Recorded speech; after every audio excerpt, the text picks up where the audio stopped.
backup data, audit data, proses data, log file, dan hapus data. Kita ke sistem. Kemudian di sini ada menu untuk backup data. Backup data ini fungsinya untuk membuat data cadangan. Jika data utama, misalnya data utama rusak, ya, jadi kita bisa ambil dari data backupnya. Data ini akan nanti otomatisnya ada di C MySQL data. Nah, di sini sebaiknya namanya itu diisi dengan tanggal, ya. Jadi kita tahu dengan cepat bahwa data ini data tanggal berapa. Jadi huruf depannya harus yang alfabet, ya, huruf, ya. Nah, untuk nama database-nya misalnya data kita pakai tanggal aja 01/07/2021. Jadi data 1 Juli 2021. Jadi akan gampang untuk kita artikan itu data yang kapan, gitu ya. Kemudian kalau sudah, kita pilih iya. Nah, backupnya sudah selesai. Dan untuk memastikan lagi, kita harus tes apakah backupnya itu sudah benar. Caranya adalah nanti dengan buka database yang tadi, database backupnya. Kita logout dulu.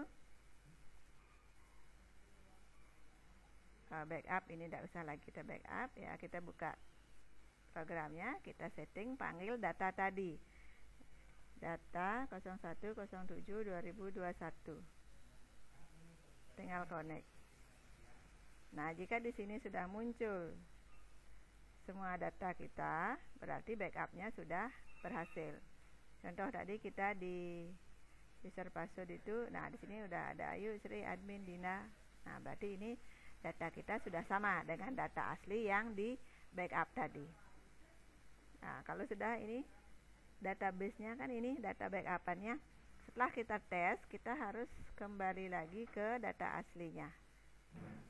Kita buka lagi data yang tadi. Tadi yang kita pakai adalah data latihan. Nah, jadi itu prosesnya. Kita tidak hanya membackup, tetapi melihat lagi hasil backupnya, apakah sudah benar atau sudah sama dengan data aslinya. Oke. Kemudian di sini ada audit data. Proses audit data ini untuk menghitung ulang, ya. Audit ini untuk maintenance aja, untuk perbaikan, ya. Jika ada ini selisih-selisih aja.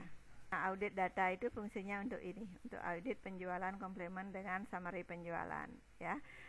Intinya audit data ini tidak rutin dilakukan. Dia dilakukan jika hanya ada perbedaan-perbedaan aja, ya.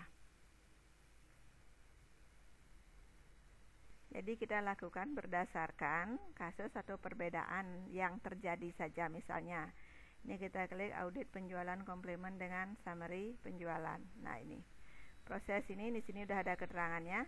Proses audit penjualan komplement dengan summary penjualan dengan merubah detail penjualan menjadi komplement berdasarkan adanya pembayaran komplement. Jadi jika ada hal-hal yang selisih aja, baru dijalankan proses audit ini. Contoh ini kita pilih, nah proses sudah selesai, ya. Jadi kemungkinan memang tidak ada yang selisih. Jadi kalau laporannya normal, semua balance, itu proses audit data tidak perlu dilakukan. Oke, kita close. Kemudian untuk transfer data dan update data ini tidak kita bahas, karena yang sekarang kita pakai hanya Simple Resto standar. Transfer dan update ini dipakai jika berpasangan, jadi programnya berpasangan dengan Simple Stock Advanced atau profesional. Jadi saat ini tidak dipakai lagi transfer data, update data tidak dipakai lagi, karena Simple Resto Advanced dan profesional sudah tidak dipublish lagi. Oke, jadi transfer update data diabaikan. Kemudian kita ke proses bulanan. Proses bulanan ini akan merubah saldo akhir stok menjadi saldo awal. Jadi sesuai keterangan ini, ya. Ini dilakukan pada saat kita jika mau tutup data per bulannya, ya. Tapi kalau misalnya datanya akan berlanjut terus, jadi proses ini tidak perlu dilakukan. Merubah saldo masuk dan keluar menjadi 0, menghapus kartu stok sampai dengan sekarang. pada kenyataannya di lapangan proses bulanan jarang dilakukan. Kenapa? Karena stok masuk, stok keluar, dan kartu itu masih diperlukan untuk dilihat ya. Memang bisa di backup, tapi akan lebih cepat jika dilihat langsung di data aslinya. Dan juga harddisk sekarang space-nya sudah besar, jadi tidak akan bikin harddisk penuh biarpun setiap bulannya tidak diproses. Oke, kita pilih batal aja. Kemudian kita ke log file.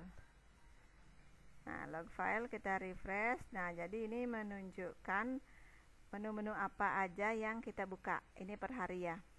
Per hari, jadi tanggal 1 Juli ini kalau kita lihat dari atas, simple lognya, loginnya jam sekian ya, yang login, terus close lagi, kemudian ke bawah ini aktivitasnya, dia buka menu apa aja. Nah, kemudian ini login lagi jam sekian, loginnya ID-nya bos, dia buka setup, buka data kelompok. Nah, ini jadi apa-apa aja yang sempat dibuka akan terekod semua di lognya ini, dan ini tidak bisa dihapus ya jika ada. Nah, ini loginnya bos, lakukan audit data, proses bulanan, dan kemudian dia buka user password. Oke, jadi ini misalnya ada yang ngerubah password, jadi ketahuan dari sini siapa yang sempat buka ke user passwordnya. Oke, itu fungsinya log. Nah, kemudian kita ke hapus data.